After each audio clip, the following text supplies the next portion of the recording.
19. 김의경. 오늘 아침에 병화는 김의경인가 하는 여자를 모모 유치원으로 찾아갔다.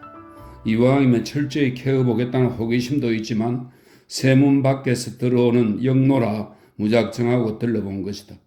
유치원 아이들을 놀리는 것이 언제보나 재미있어서 심심하면 지나는 길에 들여다본 적도 있던 것을 생각하고 들어갔다. 그러나 가놓고 보니 오늘이 공휴일인 것을 깜빡 잊었다. 그야말로 천사 같은 남의 집 어린애를 데리고 노는 계집애가 안국동에 있다는 집이 어떤 집인지 그런 데로 숨어 다니면 못된 짓을 하는 년의 얼굴을 좀 보았으면 하는 생각을 하며 나오다가 문간의 행랑채 같은 데서 넉지간 교지기 같은 영감이 성경책인지 책보를 끼고 나오는 것과 만났다. 김의경 선생 댁이 어디요? 하고 물어보았다. 왜 그러시오? 하고 영감쟁이는 병화의 위아래를 훑어보더니 만나실 일이 있고 나하고 예배당으로 갑시다 한다. 예배당에 갈 새가 없고 그 댁에 볼 일이 있어서 하고 집을 가르쳐 달라니까 그자는 집을 정말 몰라서 그런지 하여간 예배당이 바로 여기니 같이 가서 만나보고 물어보라고 한다. 병화는 도리어 괜찮겠다고 따라섰다. 예배당에서는 주일학교 공부를 시키는 모양이었다. 밖에 잠깐 서서려니까 앞서 들어간 영감쟁이가 조그만 금태 안경 쓴 여자를 앞세우고 나온다. 모든 구조가 작고 가냘프지만 허리통은 한 줌만 하고 수족은 연함은 살 먹은 아이 같다. 눈 하나만은 서양 인형 같으나 얼굴만은 동양화를 생각하게 하는 미인이다. 살갗은 건드리면 미어질 것 같이 두 볼이 하늘하늘 얇다. 병화의 눈은 15살쯤 되는 계집애 같이 보였다. 그러나 말을 붙이는 것을 보니 역시 나이 차 보였다. 알지 못한 남자가 흡수룩이 우뚝 섰는 것을 보고 김의경은 축대 위에 멈칫하여 말뚱이 바라보다가 두 발자국 내려서며 아무에게나 하는 버릇으로 생글하고 인사를 해 보였다. 물론 모르실 것이 옳시다. 댁을 알아다 달라는 사람이 있어서 학교로 갔다가 이리 왔습니다. 병화는 모자를 벗고 천연히 말을 붙였다. 누구신데요? 나요? 아니요. 저 집을 찾아오신다는 이가요? 여자는 무엇을 경계하는 눈이다. 댁 어르신네께 가벨 양반이 있어서요? 간동 모모 번지예요. 네, 고맙습니다. 병화는 고개를 꾸벅하고 휙 돌아서 버렸다. 그 길로 병화는 자기네들의 단골 책사에 들러서 자기들이 만든 팸플렛을 두세 권 얻어가지고 간동 모모 번지를 찾아갔다. 병화는 간동 초입의 커다란 소설 대문 앞에서 몇 번이나 오락가락했다. 큼직한 문패에는 김모모라 씌어 있다.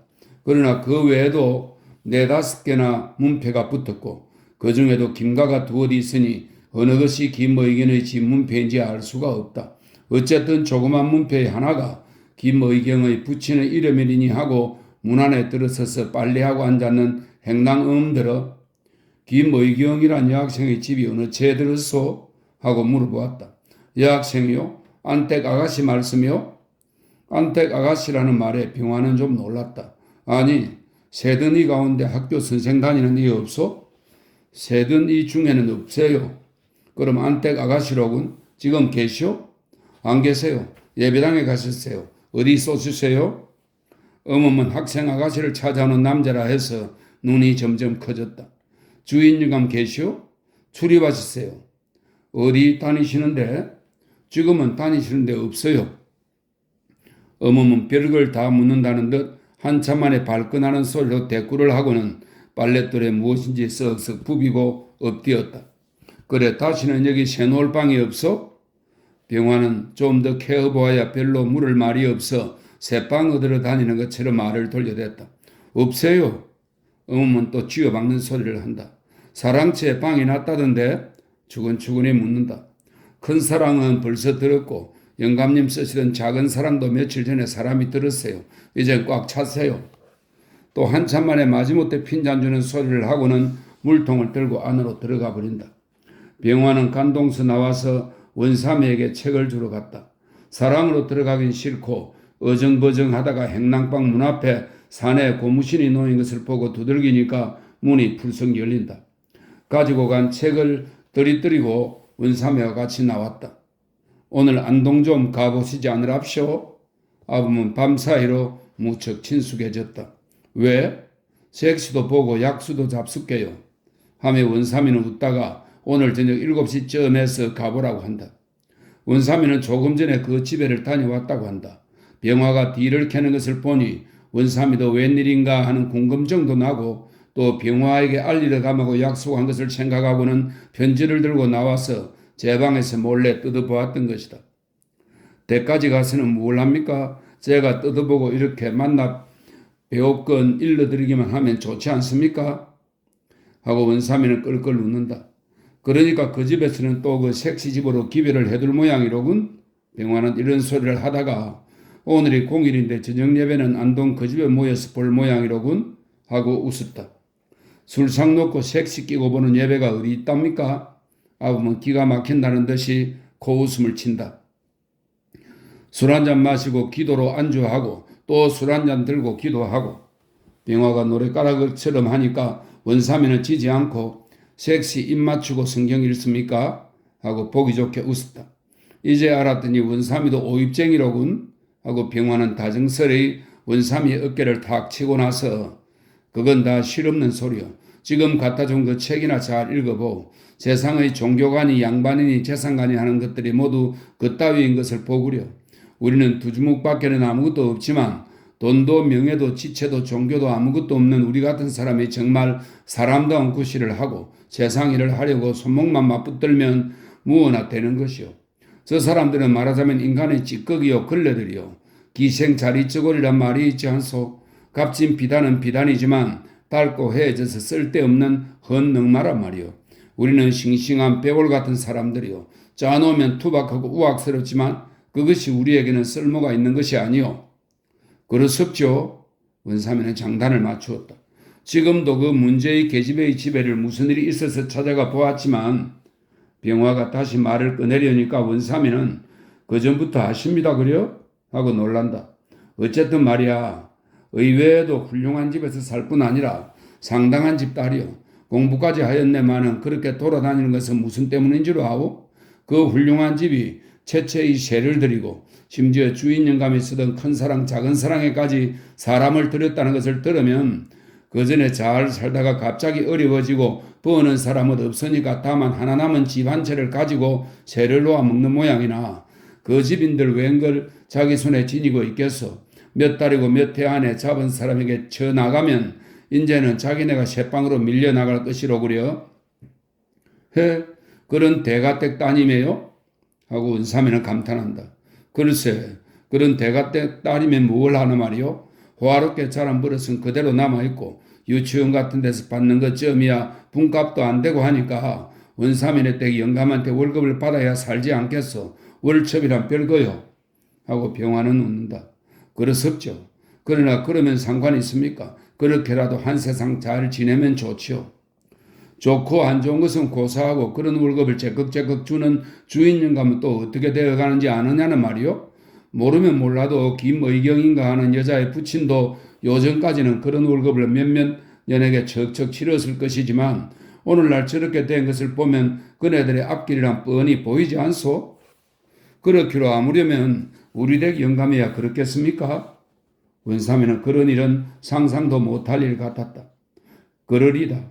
경북궁 대궐을 다 지칠 때 누가 100년도 못 채우고 남양대문인 광화문이 동양이 될 줄 알았겠소. 하여간 그 책을 잘 읽어보시오.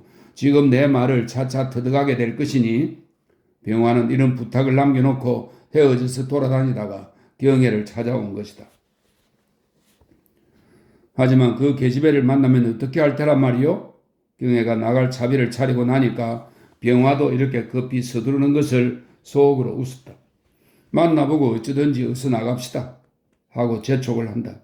경애는 손님이 끼어들기 전에 어서 빠져나가려는 것이다. 지금 간동으로서는 가서 소용없고 이대로 가서 저녁 겸 점심이나 먹읍시다. 길거리로 나와서 병화는 이런 반론을 하였다. 경애는 잠자코 걷다가 어느 소사판, 이 소사파들은 바람이 차고 쓸쓸하다는 뜻입니다. 어느 소사판 골목쟁이로 돌더니 커다란 문을 쩍 벌려놓은 요리집으로 뒤도 안 돌아다보고 쏙 들어가 버린다. 병화는 물어볼 새 없이 따라 들어섰다. 여기는 김의경의 집이 아닌데. 병화는 구두를 벗으며 놀렸다. 잔소리 말아요. 김의경이가 어떤 년인지 그까지 걸 쫓아다닐 사람이 다 있지. 아무려면 내가. 경애는 그따위 점을 적대를 해서 시기를 하거나 질투를 하겠느냐고 큰 소리를 치는 것이다. 조상훈 선생이 오신다고 이 집으로 지휘가 내린 게로군. 병화는 군하는 대로 상좌로 화루를 끼고 앉으면서도 짓궂은 소리를 하였다.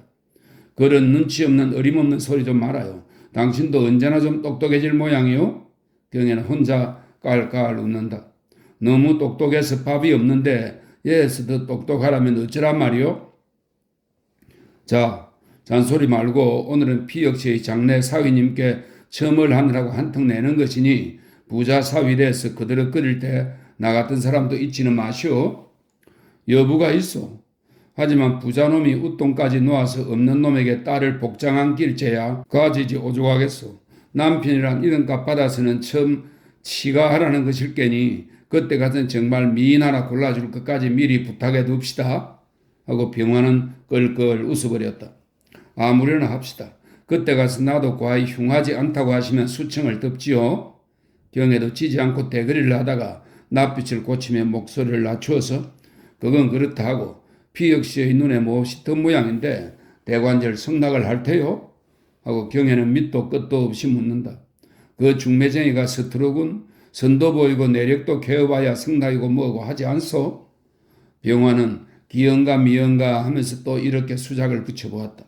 선이야 어제 보지 않았소? 그 내력은 어젯밤에 내게 말하는 것 같이 당신이 눈치챈 그대로만이 넉넉히 짐작할 게 아니오.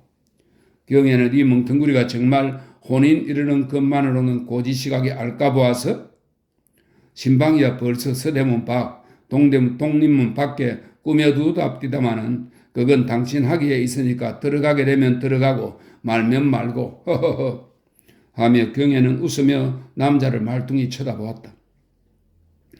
병화도 그런 어림이 없던 것은 아니나 이제는 일이 딱 닥쳤구나 하는 생각을 하니 마치 밤길을 걸으며 도둑이나 산짐승을 만날 듯 조바심을 하다가 검은 그림자와 딱 맞닥뜨린 것 같아 머리끝이 쭈뼛하면서도 이상해도 도리어 마음이 후련해지는 것이었다.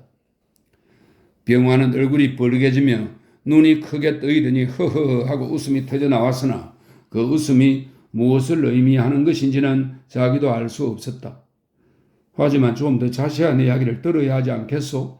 첫째, 당신을 내가 믿을 수 없으니 따라서 그 사람을 믿을 수가 있어야지. 한참 무슨 생각을 하는 눈치더니 병화가 조용히 말을 꺼낸다. 되레 못 믿겠소? 나는 당신이 푼대기가 아닐까 그게 염려인데 말하면 내야 상관있나? 나는 중매 노릇만 할 뿐이지만 나중에 낭패가 되면 거기가 곤란이요. 애를 써 진군한 내 낯도 나지를 않을까 보아 걱정이지. 그래서 어제 온종일 나를 면서기를 시키느니 어쩌느니 하고 찍고 까부렸구려? 여보, 내 걱정은 말고 당신네들이나 무슨 장난들이 아닌지. 쓸데없는 소리 그만두시오. 김병화 씨가 무예 그리 장해서 우리가 함정 파고 끌어넣으려고 할 리가 있겠소? 그런 염려는 말고 단단한 결심을 가지고 일을 맡겠거든 오늘 밤으로라도 그 사람을 만나보시오. 나는 소개뿐이니까 자세한 것은 직접 이야기를 해보면 알리다. 그 사람을 예전부터 알았습니까? 외가 쪽으로 어떻게 되어요? 어머니 조카뻘이에요. 경애의 말로 하면 자기의 외삼촌이 수원집을 팔아가지고 올라와서 맡겼던 돈을 자기가 가지고 상해로 도망한 뒤에는 1년에 한두 번씩 소식이 있을 뿐이고 그동안 미리 외가에서 살다가 부친도 외가의 건너방에서 돌아간 뒤에 비로소 따로 살림을 하게 되니까 외삼촌 댁은 더구나 살 수 없고 집을 내놓게 되어서 지금은 세문밖 현저동에서 아이들을 데리고 새방살이를 하고 있는 터라 한다. 그런데 상해에 있는 외삼촌이 그 후 얼마 만에 어느 방면으로 도망을 하였다는 이 조카, 즉 지금은 피역군과 어디서 어떻게 만났는지 이번에 외삼촌의 편지를 가지고 벼랑간 찾아온 것이라 한다. 물론 외삼촌 댁에서 보내는 안부 편지와 살림에 쓰라고 돈 100원을 부탁해 보낸 것이나 새방구석으로 떠돌아다니게 된 후로는 이태나 되도록 소식이 끊겼던 터이므로 피역군도 천신만고를 내서 집을 찾았으나 찾아가 보니 외가에서 묵을 방이 없고 한마디 여관에 들 수도 없고 해서 우선은 경의 집으로 끌고 와서 건너방에 묵게 한 것이라 한다. 그러지 않아도 피혁군이 떠날 때 경의 외삼촌은 자기 집에나 자기 누님 집에 묵으라고 일러 보냈던 것이다. 이러한 관계로 피혁군은 경의 집에 묵으면서 사회의 물개도 살피고 경의 위인을 엿보다가 그런 방면 사람 중에 아는 사람이 있느냐고 물으니까 처음에는 아는 사람도 없었고 또 무심코 들어두었더니 얼마 후에 우연히 병화를 알게 되니까 병화 이야기를 피혁에게 하였던 것이라서 무슨 인연이 다니라고 그런지 일이 여기까지 발전되어 온 것이라 한다. 경에는 피혁군의 일이 어떠한 종류의 것인지 확실히 알 수도 없고 또 자기로서는 그런 일에 찬성인지 불찬성인지 자기의 마음조차 분명히 알 수는 없으나 어쨌든 애를 써 멀리 온 사람이요. 무슨 일을 의논해보고 몇 마디 부탁만 하고 갈 것이니 튼튼한 사람 하나만 되어달라니까 되어줄 따름이라고 한다. 거기에는 물론 피혁군 자신이 어서 제 일을 끝내고 달아나 버리려는 조바심도 있겠지만 경애로서는 눈치가 뻔하니 많지 얼른 뚝 떠나보내야 우선 마음이 놓이겠다는 생각도 섞인 것이다. 그래도 뒤에 무슨 일이나 없을까? 자기가 중매를 들어둔 준이 많지 옳게 얻을 경우가 되면 어쩌나 하는 겁도 없지 않기는 하나 그렇다고 모른 척할 형편도 아니요. 또 그런 성질도 아니었다. 무슨 일이 있어도 하는 수 있나? 이러한 각오도 가지고 있기는 하는 것이다. 그러나 될 수 있으면 만일의 경우에 발을 뺄 준비를 단단히 해두려고 얕게 일을 꾸미는 것이다. 난 몰라요. 다만 외가 쪽 오빠가 사윗감을 얻어달라는데 마침 조덕기의 부자를 친히 아는 관계로 그 친구인 당신을 대어준 데 지나지 않으니까 무슨 말썽이 나는 때라도 당신도 그렇게만 대답을 하시고 또 그러지 않으면 그런 말 저런 말 다 그만두고 당신과 피혁 씨와는 전부터 아는 동무인데 피혁 씨가 당신을 직접 찾아가서 만났다고 해도 좋을 게 아니요. 그래서 당신과 나하고도 자연히 알게 된 것이라고 합시다 그려. 경에는 이 일 후에 무슨 일이 있으면 말이 외착나지 않게 외착은 착오가 생겨 서로 어그러진다는 뜻입니다. 말이 외착나지 않게 하느라고 미리 부탁을 하는 것이었다. 대우 겁은 나는 게라군. 나도 몰라. 내가 쫓아다니는 게 성가시고 보기 싫으니까 일부러 조상우리와 모해를 해서 끌어넣은 것이라고 할걸 하고 병화는 남은 열심으로 하는 말을 여전히 농담으로 받아넘긴다. 그런 쑥스러운 소리 그만두고 이제는 술도 정침하고 이 정침은 일을 하다 중도에서 그만두는 것입니다. 술도 정침하고 정신 차려요. 경에도 그 말은 그만 집어치우자는 듯이 술잔을 들어 합판주를 해서 병화에게 주며 눈웃음을 쳐 보인다. 이것이 모두 꼬임수였다. 그러나 이런 술은 주모가 먹여주어야 할 건데 하고 병화는 웃으며 받아 마시고 잔을 돌려보내려니까 또 그런 컴컴한 소리 하고 경혜는 웃는 눈을 흘기며 잔을 내미는 남자의 손등을 탁 때린다. 그럭저럭 전등불을 켜놓고서 밥을 먹고 나니 거의 7시나 되었다. 그럼 이 길로 가보실래요? 문 밖에 나와서 경혜는 물었다. 글쎄 좀 더 생각을 해보고 병화의 말 눈치가 마음이 썩 내키지를 않는 것 같은데 경혜는 잠깐 경멸하는 마음이 생겼다. 왜? 겁이 나는 게라구려? 아무려면 사람이 그렇게 얼떨라고? 하지만 나도 임금도 캐어보고 믿을만한지 어떤지 알아놓고서야 말이지. 하여간 본 성명을 떼어주. 그것도 당자들을 물어보세요. 경혜는 가르쳐주고 싶었으나 당자의 의향을 알 수가 없어서 말하기 거북하였다. 그것보 당신부터 나를 아직 탐탁히 믿지 못하기에 그러는 거 아니오? 그렇게도 생각하겠지만 당자가 자기 이름은 절대로 누구든지 비밀히 해달라니까. 이 말을 들으니 그 본성명을 내면 운동자 축에서나 저편에서 짐작될 만한 인물 같기도 했다. 두 사람은 더 이야기를 하려고 명치정 쪽으로 빠지는 으쓱한 길로 들면서 수근수근 말을 잇는다. 비밀이 한다는 약속을 했다면야 굳이 안 하겠지. 그뿐만 아니라 이름을 듣고 알만한 사람이면 문제없고 나는 직접 몰라도 물어볼 만한데 수소문을 해보고 믿을만한지를 따져놓고야 피차 만나겠다는 자리에 안 알려주면 어찌단 말이오? 그것도 그렇지만 여기저기 떠들고 다니며 아무개가 들어봤다는 소문을 내놓으면 아무리 동지간이라도 누설대기 쉽지 않아요? 그야 나도 그런 어림없는 짓을 하려고? 쓸데없는 소리 마셔. 단 세 사람이 한 이야기도 벌써 날만 새면 흘러나가는 세상에 당신네들의 실패가 모두 그런 데서 생긴 일이라고 그 사람이 그러던데? 그럼 당자를 만나 배워도 자기 본성명이나 내력은 말 안 할 테구려? 그야 모르지 하고 경혜는 한참 생각하다가 앞뒤를 돌아다보며 사람이 끊인 것을 보자 거기 나가서는 이 우삼이라고 했답니다. 그 가만히 소곤소곤하였다. 무엇?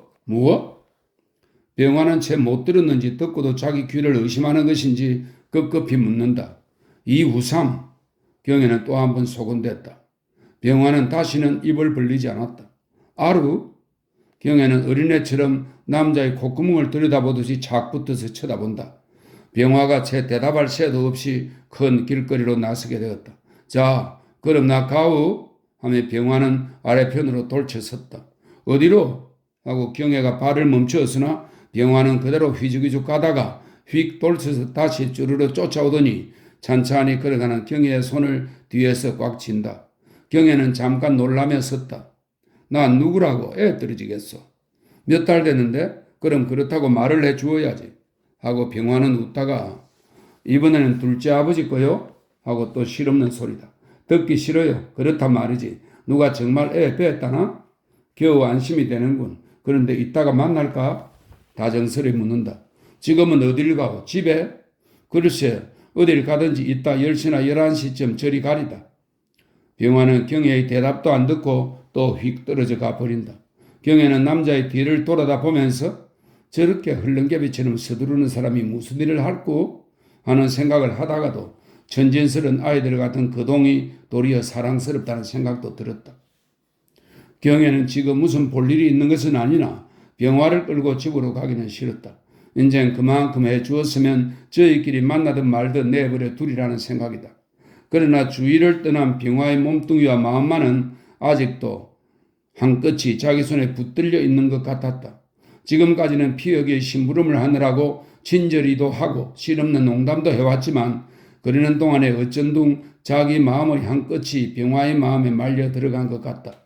아니, 병화라는 남자가 자기 마음속에 마치 옷자락이 수레바퀴 밑에 휘말려 들어오듯이 말려 들어온 것이라고 하는 편이 옳을지 모른다. 경혜는 그 옷자락을 탁 무질러 버릴까 하는 생각도 해보았으나 차마 그러기는 용기가 부족하다. 두 사람은 만나면 실없는 농담으로 서로 비꼬고 놀리고 할 뿐이지 젊은 남녀들의 감정을 과장한 로맨틱한 꿈도 없고 서로 경대하고 사양하고 하는 애틋한 말 한마디 주고받은 일은 없으나 그래도 은근한 맛은 있는 것 같고 만나지 않을 때는 그렇지도 않다가 만났다 헤어진 뒤면 미진한 것이 남은 것 같아가는 자기 마음을 경혜는 웃으며 들여다보는 것이었다. 무슨 점을 보고 그럴꼬? 하는 생각을 혼자 해볼 때도 있으나 특별히 무슨 점을 보고 그러는 것이 아닌데 도리어 사랑은 눈뜨는 거나 아닐까 하는 생각도 든다. 어쨌든 김의경인가 하는 여자의 뒤를 그처럼 열심으로 충실하게 캐어다 준 것을 보아도 그것이 한갓 경혜에게 호의를 표한다거나 자기의 호기심으로만이 아닌 것 같다. 상관 있는 남자의 결점을 찾아다가 그 여자에게 보여주는 일, 그것은 연애하는 남자의 가장 야비하고 졸렬한 수단이지만 하여간 그것도 애욕의 표시는 표시다. 나는 김병화를 사랑하나? 경혜는 혼자 생각해 보았다. 그러나 정말 사랑한다면 그런 위험한 일에 끌어넣지는 않았을 것 같다. 그러나 실상은 피혁에게 끌어대어 주느라고 친해진 것이니 사랑이 줏대가 아니라 일이 줏대다. 그는 고사하고 병화에게서 그런 일을 빼놓으면 무에 남는가? 다만 룸펜이다. 그건 그렇다고 오늘 저녁에 상훈이를 어떻게 해줄까 하는 생각을 경혜는 해보았다.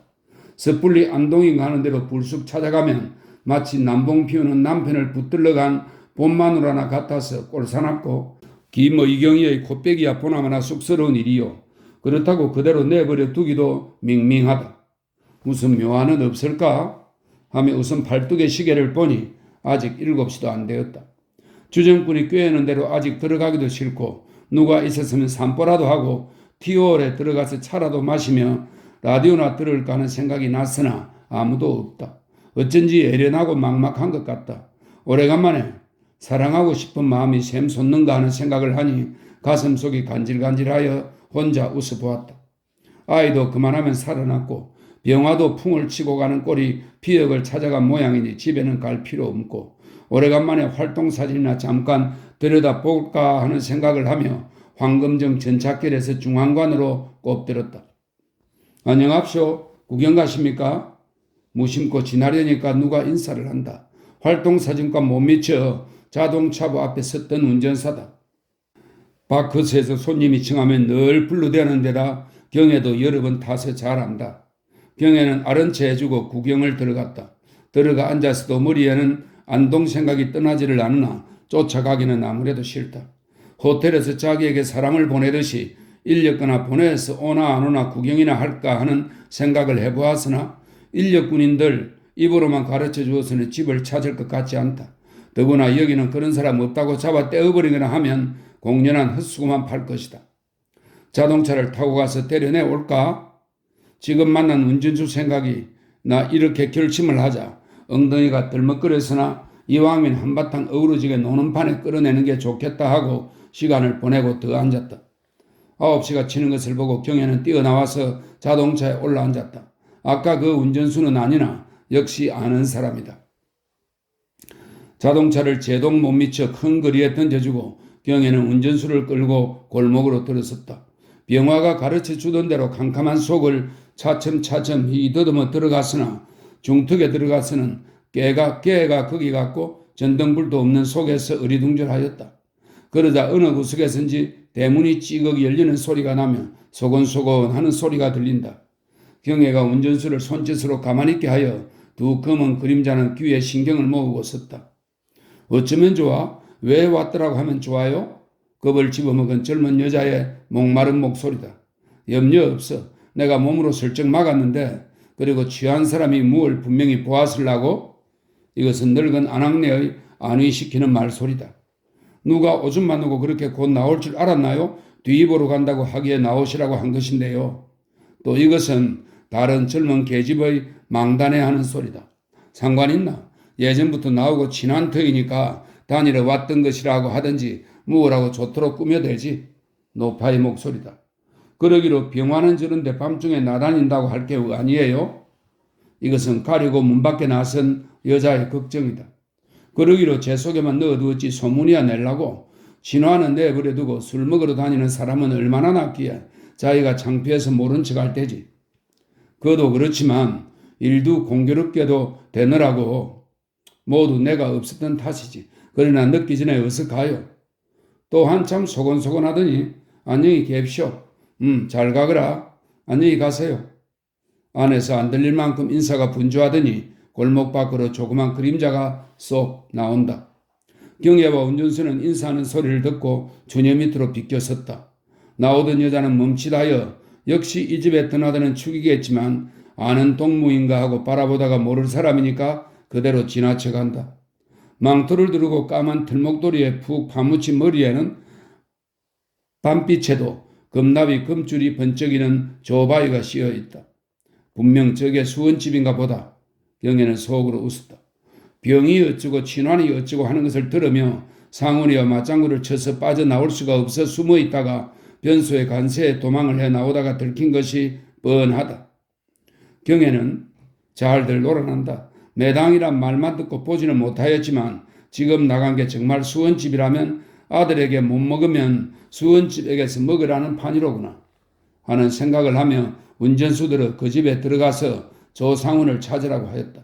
만일 없다고 하거든 큰 댁에서 급히 오시라고 자동차를 가지고 사람이 왔으니 꼭 배워야 하겠다고 하라고 일렀다.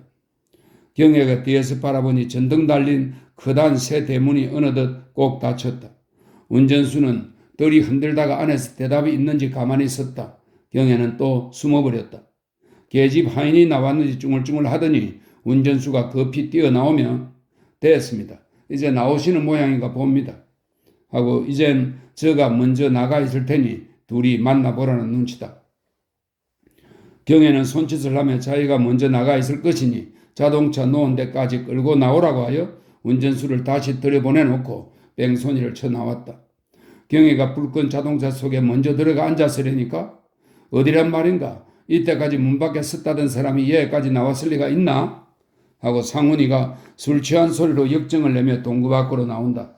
앞장을 선 운전사는 싱글싱글 웃으며 그렇지 옵시다. 먼 처음 나오셔서 타셨나? 하고 컴컴한 자동차 속을 들여다보며 문을 열더니 아 여기 계십니다 그래요? 하고 운전수는 신기한 듯이 웃고 소리를 친다. 상훈이가 달려들어 들여다보려니까 경혜가 해죽 웃으며 고개를 쏙 내민다. 응? 상훈이는 경풍한 사람처럼 눈을 크게 뜨고 바라보더니 에이 이 사람 사람을 그렇게 속여 하고 운전수를 흘겨보았으나 경혜에게로 돌리는 얼굴에는 웃음을 띠지 않을 수 없었다. 창피하니 잠깐 들어오세요. 이러고 어딜 갈 수는 없어 하며 상훈이가 망단에 하다가 올라서니까 가긴 누가 어디를 가재요? 하고 경혜가 자리를 비켜며 운전수에게 눈짓을 한다. 운전수는 냉큼 뛰어올라서 불을 번쩍 켜고 고동을 틀려 한다. 가면 안 돼. 모자도 안 쓰고 나왔는데. 상훈이는 당황히 소리를 지르며 엉덩이를 들먹거리나 경혜는 거기에는 대꾸도 안 하고 나도 버스걸 노릇이나 해볼까? 올라이! 하고 깔깔 웃는다. 자동차는 뚝 떠났다. 상훈이는 열없는 웃음을 해 웃어 보이고 가만히 앉아서 끌려가는 수밖에 없었다. 감옥 자동차는 용수나 씌워두고만은 맨대가리로 어딜 가는 거야? 상훈이는 그리 취하지도 않았지만 배반이 낭자하게 버려놓고 잠깐 나와서는 이렇게 끌려가는 것이 하도 어이없고 생각할수록 우스웠다. 당신 같은 팔자가 어디 있어요? 주지육림의 경국지색을 모아놓고 밤깊도록 노시다가 깝깝하실 때쯤 때를 맞춰서 바람이나 쇠시라고 나 같은 모든 미인이 자동차까지 가지고 등대를 하고 허허 어떻게 알았어? 냄새를 워낙 잘 맡거든요. 사냥개든가? 하고 상훈이는 실소를 하다가 김병화 요새 만나지? 하고 묻는다. 아범이 잃어버린 외투 속의 편지를 생각한 것이다. 매당 집에 다니는 것을 자기 패 몇몇 사람 외에는 바깥에 밖에는 모르는 터이니 병화가 새해 들어서 뒤를 밟은 것인 듯 하나 혹시는 경혜 자신이 매당집에 무슨 연줄이 닿는지 매당집이란 서울 바닥에서도 유수한 젊은 계집의 도가인지라 그렇게도 쉬운 일일 듯 싶다. 하여간에 경혜가 이렇게 쫓아온 것이 불쾌할 것은 없다. 제 아무리 빼내미는 수작을 하였어도 다른 계집이 따르는 줄을 알고는 몸이 달아 붙들러 다니는 것을 보니 이제는 이 편에서 배를 튕겨보고 싶다. 진화는 침중하신데 수원집마저 매당집에 사진 하느시라고. 이 사진은 벼슬아치가 규정된 시간에 근무지로 출근하는 것을 말합니다. 사진 하시느라고 병구안하실 겨를이 없으신 모양이고 해서 내가 모시러 갔었습니다만 어떻게 자동차를 큰 덱으로 대랄까요? 경혜는 야중야중 놀린다. 자동차는 창덕궁을 등지고 무작정하고 동구 안으로 내려간다. 수원집이란 말에 상훈이는 아까 매당집 마당에서 슬쩍 지나치던 것이 정말 수원집이었던가 하는 놀라운 생각이 들면서 눈살을 찌푸려 보인다. 이것 봐. 자동차를 다시 돌려. 그렇지 않아도 운전사가 갈대를 무리려 할 때 상훈이가 운전대에 대고 소리쳤다. 돌면 뭘 해요? 장순당으로 남산으로 한 바퀴 돌고서. 운전수는 동대문 쪽으로 핸들을 돌렸다. 물론 애초에 여자가 탄 것이니까 여자 편의 지휘대로 들어야도 하겠지만 남자가 누구인지는 몰라도 술 먹다가 끌려 나와서 휘둘려 다니는 것이 우습기도 하고 둘이 하는 양이나 보려고 경혜의 분부대로 하는 것이다. 모자하고 외투나 찾아 입고 나서야지. 사람이 왜 이 모양이야? 상훈이가 점점 더 실증을 내는 것이 경혜에게도 보기 좋고 운전수도 우스웠다. 거기 두면 어디 가나요? 마나님이 어른이 잘 맡아둘라고. 아 그리고 큰 댁에는 지금쯤 수원 마나님께서 들어갔을 것이니까 거기도 염려 없을 게니 오늘 밤은 나하고 이렇게 돌아다니며 새십시다요. 상훈이는 이제는 경혜가 얄미웠다. 미쳤나? 밤을 새고 자동차를 타고 돌아다니게? 여름을 마시오. 내가 아무르기로 자동차 싹 물리지는 않을 게니. 상훈이는 묵묵히 담배만 빨고 앉았다가 운전수가 들을까봐 목소리를 더 낮추어서 수원집 아니 그거 무슨 소린가? 하고 묻는다. 왜 딴전을 하셔? 창피하신 게군요. 경혜는 웃으며 남자를 돌려다 본다. 조금 전에 뒷간에서 나오시다가 마당에서 보시고도 그러시오. 자동차 속에서 내다보니까 망토를 오그려 입고 그 골목쟁이를 나오던데요. 미친 소리 마라. 잘못 본 게지. 그건 고사하고 수원집을 어떻게 알아? 그뿐 아니라 수원집이 그런 데를 다닐 리가 있나? 수원집을 내가 왜 몰라요? 나도 수원집이에요. 하하하. 나도 수원태생이란 말씀이에요. 그건 그렇다 하고 수원집은 왜 그런 데 못 다닐 게 뭐예요? 당신이 다니시기나 수원집이 다니시기나. 하하하. 컷속 잘 되었죠? 컷속은 일이 되어가는 속사정입니다. 컷속 잘 되었죠? 상훈이는 얼굴이 뻘개지며 지각 없는 소리 마라. 그럴 리가 있나? 하고 소리를 질렀다. 왜 내게 역정을 내실 게 뭐예요? 꾸지람을 하실 테면 수원집을 가보고 하시지. 상훈이는 도깨비에 홀린 것 같았다. 지금 와서는 그 여자가 수원집이던 것이 가릴 수 없는 분명한 사실이지만 마당에서 마주친 것까지를 경혜가 어떻게 본 듯이 알아내는지 암만 생각해도 귀신이 곡할 일이다. 자동차는 벌써 남산으로 허위덕거리며 올라간다. 자동차가 진곡의 초입에까지 오니까 경혜는 벼랑간 청목당 앞에 놓으라 명하고 상훈이들을 어서 내리라고 재촉이다. 맨대가리에 외투도 없이 내리기가 싫어서 무엇 살 것이 있건 기다리고 앉았을 게 어서 사가지고 오라고 한다. 상훈이 생각에는 경혜를 데려다 주고 자기는 그대로 탄 채 안동으로 가려는 것이다. 그러나 경혜는 듣지 않았다. 저녁을 안 먹었으니 여기서 저녁을 먹여달라고 졸랐다. 그럼 너무 늦는데? 상훈이는 좀처럼 엉덩이를 들려고 아느나 저녁을 이때껏 안 먹었다는 것을 그대로 내던지고 간다할 수도 없다. 저기서 기다릴 것만 걱정이에요? 마음대로 하시오. 경혜가 화를 버럭 내며 먼저 튀어내려버리니까 상훈이도 하는 수 없이 내외하는 사람처럼 툭 튀어나와서 쏜살같이 청목당으로 들어갔다. 경혜는 생글 웃으며 청계로 올라가는 뒷모양을 따라보다가 운전수에게 돈을 치르지 않고 무으라고 한참 소곤거린 뒤에 따라 올라갔다. 상훈이는 의관안한 것을 연애 창피하게 생각하는 모양이나 그것은 자기가 멀리 온 것만 생각하는 것이지 보이가 보기에도 동네 사람, 이 근처에 어느 점원이나 회사 사람같이 밖에 안 보이는 것이다. 경혜는 상훈이 안절부절 못하고 허둥대는 양을 멸시하는 눈으로 한참 바라보며 4, 5년 전에 처음 볼 때는 그렇게도 무섭고 훌륭하고 점잖게 보이던 조 선생님이 이럴 줄이야 꿈엔들 생각하였으랴 싶었다. 그 왜 그러세요? 화로가에 엿을 붙이고 오셔서 남자꼴 세님은 뒤지하고 뒤지는 미식계로 쓰는 종이입니다. 뒤지하고 담뱃대만 들면 남학신을 신고도 동대문까지 간다는데 모자 한 섞기로 누가 시비를 걸 테니 걱정이시오? 경혜는 셀셀 웃다가 그런데 반했다는 색시 좀 보여주시구려 하고 조른다. 반하긴 뉘게 반해. 요새 아이 문자로 30분 한 사람도 없네 하고 상훈이는 웃고 만다. 채통 아까우시게 엿먹기를 다 하시고 엿먹기는 사리에 맞지 않은 말과 행동으로 비꼬는 것입니다. 엿먹기를 다 하시고 하며 경혜가 웃다가 그럼 얘에서 저녁 먹고 내가 쫓아갈까? 하고 웃는다. 마음대로. 데리고 가도 상관없을 것 같았다. 상관없다는 이보다도 자랑이 될 것 같았다. 김의경은 노할지 모르지만 도리어 제풀의 노에서 떨어져 주었으면 좋을 판이다. 이만쯤 되었으면야 경혜는 다시 소나기에 들어온 거나 다름없고 하니 마음이 느긋한 것이다.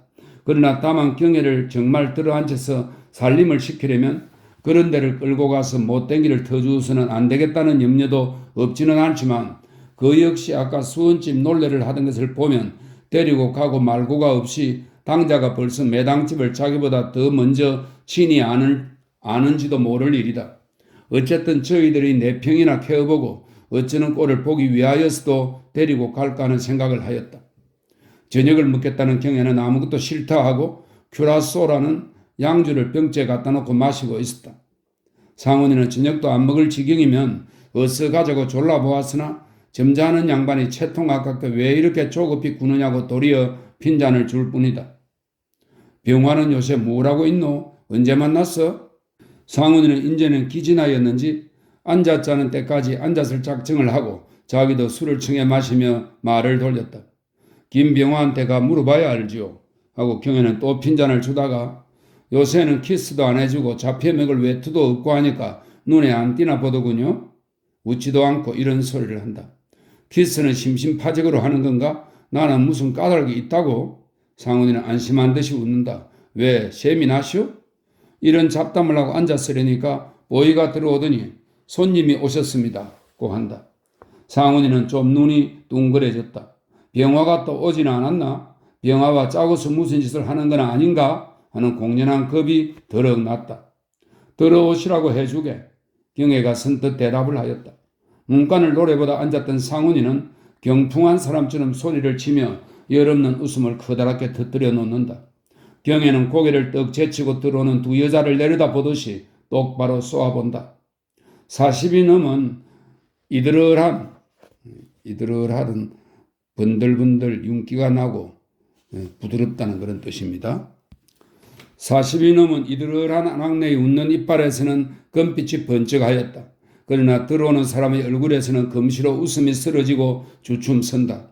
경애는 이것이 그 유명한 매당이로구나 하며 우선 촉을 간섭만 하고 급히 시선을 그 뒤에 따른 젊은 여학생, 다음 시대는 없어질 말이지만은 아직까지도 여학생이라는 이 말에는 여러 가지 뜻이 포함되어 있는 것이다. 그 여학생에게로 옮겼다. 살갗과 눈이 인형을 연상케는 하나 경애의 눈에는 귀여운 아가씨로 비쳤다. 이렇게 첫인상이 좋은 데에 경애는 도리어 동정하는 마음이 생겼다. 왼팔에 무거운 듯이 남자의 외투를 하나로 안고 오른손에는 상훈이의 모자를 받들어 들었다. 저런 애송이를 버려놓았구나 하는 생각을 하고는 의경이에게 대한 동정이 상훈이에게 대한 반감으로 변하였다. 4년 전 자기의 꼴이 눈앞에 나타난 것 같다.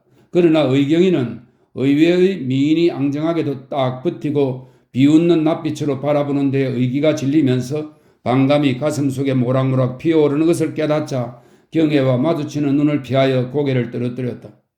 이런 법도 있어? 난 뒤보러 가셨나? 하도 시절이 험난하니까 어떤 놈의 봉변을 당하셨나? 하고 집안 식구를 다 내세워 1시간이나 동리를 뒤지고 법석을 하지 않았겠소. 매당은 조바위만 벗어들고 죽은 사람의 손 같은 회색 장갑을 낀 두 손을 망토 뒤에 내밀어 떨어뜨리고 다가선다. 어떤 놈은 아니나 봉변은 봉변이야. 하고 상훈이는 실수만 하고 앉았다.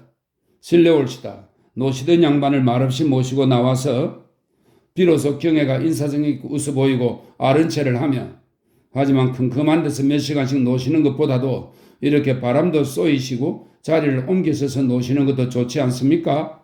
하고 웃어 앉으라고 권하였다. 매당은 이 젊은 계집애에게 한 수 넘어간 것도 분하고 누가 자동차를 보냈든지 간에 자기가 쫓아온다는 것보다 자동차를 다시 돌려보내서 상훈이를 데려가지 못한 것이 수에 접힌 것이지만 그렇다고 여기서 노해 보이거나 하는 것은 점잖지 않다고 생각하였다. 그래도 여걸이 동난 이 시대에는 내가 여걸의 서리는 보는 터인데 희노애락을 얼굴에 나타냈어야 채통이 되었는가 하는 자존심이 어떠한 때든지 한 구석에 계신 것이다. 그러나 그것만이 아니다. 경애는 자기를 잠깐 보니 한 모 쓸 때가 넉넉히 있는지라 공연히 덧들여서는 이 속이 없다고 눈썰미 좋게 벌써 다짐을 해놓은 때문도 있는 것이다. 원래 큰 물은 청탁을 가리지 않는 법이니 우리의 서울이 가진 여걸의 여걸도한 점도 여기에 있다 할 것이다.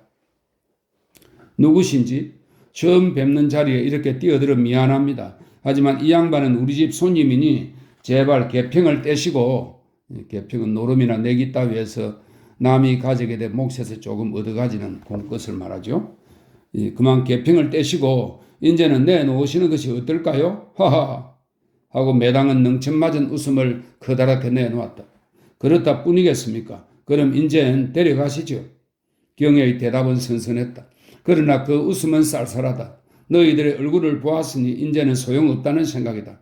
그러나 말이 이렇게 나가니 일건 호의를 가지고 농담으로 데려가겠다고 한 매당으로서는 흥도 식고 말도 막혀버려서 요년 어린 게 여간 내기가 아니로구나 하는 생각을 속으로 할 뿐이다. 자, 그만 일어서 봅시다. 쓸쓸하게 여기 앉아서 뭘 하는 거요? 이 아쉽게는 미안하지만 매당의 수작은 군색지 않을 수 없었다.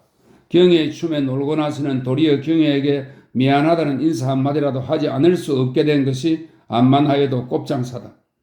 그러지 말고 어서들 앉으시구려. 실상은 이분이 오시라고 청한 것이니까 매사는 간 주인이겠지? 상은이는 별로 경애에게 지다위는 남에게 등을 대고 의지하거나 때를 쓰는 것입니다. 상은이는 별로 경애에게 지다위를 하려는 것은 아니나 실없이 이런 소리를 하자 매당의 얼굴빛은 역을답지 않게 살짝 변하며 그럼 불러다 놓고 가라는 것은 너무 과하신 처분인데 하고 12조로 입을 삐죽하였다. 매당은 벗어든 조바위를 교의 뒤턱에 걸어놓고 캥거루 앞발 같은 망토 귀의 두 손을 움직여서 담배를 붙인다. 마치 수갑찬 죄수가 무엇을 먹는 것 같이 병신성스럽다. 상훈이는 한참 바라다 보다가 픽 웃으며 그거 좀 벗어놓구려. 오리발 늘어진 것 같게 결박을 잔뜩 지어둘 게 뭐요? 하고 여자들을 웃겨놓으니까 매당도 성난 사람이 웃듯이 입이 비뚤어지며 실소를 하다가 그 말 끝에 달아서 결박도 짓겠지. 오느라 가느라 하고 끌려다니는 사람이 하고 비꼬아보며 자리에 앉는다. 의경이는 손에 들었던 것을 옷걸이에 걸어놓고 이때 그 매당과 상훈이 사이에 무색하듯 섰다가 매당이 앉는 것을 보고서야 따라 앉는다. 그것을 보니 경혜에게는 매당의 몸쪽같이 보여서 가엾기도 하고 남의 일이건만 심사도 틀렸다. 왜 그렇게 말씀하세요? 오느라 가느라 할 사람은 누구요? 그렇다고 올 사람은 어디 있겠습니까? 왜 두 모자를 찾으러 보내는 길에 저 아쉽게 혹시 놀러 오시겠느냐고 여쭈어보라고 한 것이지요. 경혜는 어디까지 좋게 한 말이나 그러고 보면 매당은 불청객이 자리한 셈좀 되었고 계집 붙여주고 줄줄 쫓아다니는 뚜쟁이 꼴이 되고 말았다. 점점 더 앞이 꿀려만 들어갔다. 그리고 지금도 데려가신다기에 개평은 고만 떼겠습니다. 한 게 아닙니까?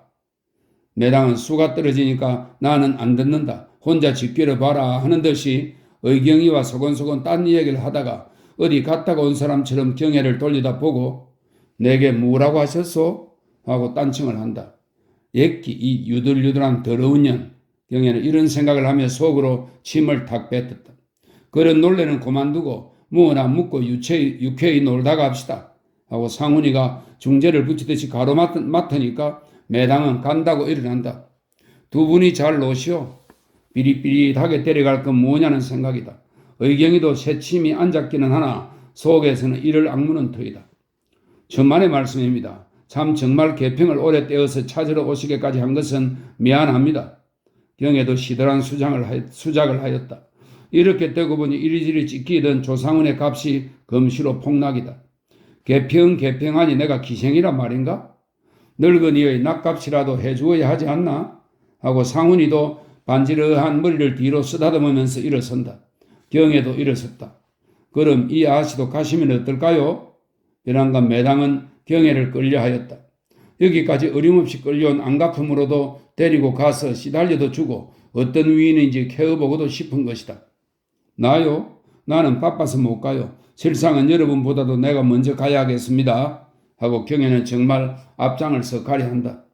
무슨 사람을 불러다 놓고 그런 법이 있나요? 외수, 여기서 외수는 속임수입니다.